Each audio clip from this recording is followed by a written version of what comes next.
సాధారణంగా heroine senior సెగ్మెంట్లోకి entry ఇస్తే నెమ్మదిగా సపోర్టింగ్ రోల్స్కి షిఫ్ట్ అయిపోతారు. కానీ ఒక్క బ్యూటీ మాత్రం స్టిల్ హాట్ అనే రేంజ్లో రచ్చ చేస్తున్నారు. హీరోయిన్స్ రోల్స్ రాకపోయినా స్పెషల్ సాంగ్స్తో గ్లామర్ క్వీన్ అనే ట్యాగ్ని అలానే మెయింటైన్ చేస్తున్నారు. ఇంతకీ ఎవరా బ్యూటీ? సిల్వర్ స్క్రీన్ మీద పెద్దగా యాక్టివ్ గా లేకపోయినా సోషల్ మీడియాలో మాత్రం యమ యాక్టివ్ గా ఉంటారు శ్రియా శరన్. పెళ్లి తర్వాత సినిమాల విషయంలో మరీ సెలెక్టివ్ గా ఉంటున్న ఈ బ్యూటీ ఆన్లైన్ లో మాత్రం అస్సలు తగ్గడం లేదు. రొమాంటిక్ మూమెంట్స్ తో పాటు గ్లామరస్ ఫొటోస్ ను కూడా షేర్ చేస్తూ రచ్చ చేస్తున్నారు. వరుసగా తన వెకేషన్ ఫొటోస్ ను సోషల్ మీడియాలో షేర్ చేస్తూ అభిమానులతో టచ్ లో ఉండే ప్రయత్నం చేస్తున్నారు శ్రియా.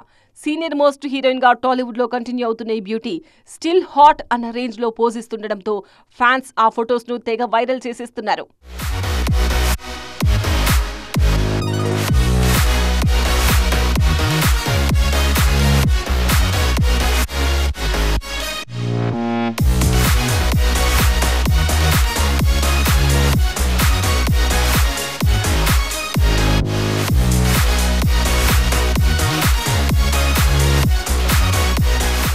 శ్రియా గ్లామర్ ఇమేజే అమ్మడికి ఇంకో ఆఫర్లు తెచ్చిపెడుతోంది. తాజాగా ఓ క్రేజీ మూవీలో స్పెషల్ సాంగ్ చేసే ఛాన్స్ కొట్టేశారు ఈ బ్యూటీ. సూర్య హీరోగా కార్తీక్ సుబ్బరాజు దర్శకత్వంలో రూపొందుతున్న సినిమాలో స్పెషల్ సాంగ్ చేశారు శ్రియా. ఆల్రెడీ ఈ సాంగ్ కు సంబంధించిన షూటింగ్ కూడా పూర్తయింది. ఈ సాంగ్ తో మళ్లీ బిజీ అవ్వాలన్న ప్లాన్ లో ఉన్నారు శ్రియా శరన్.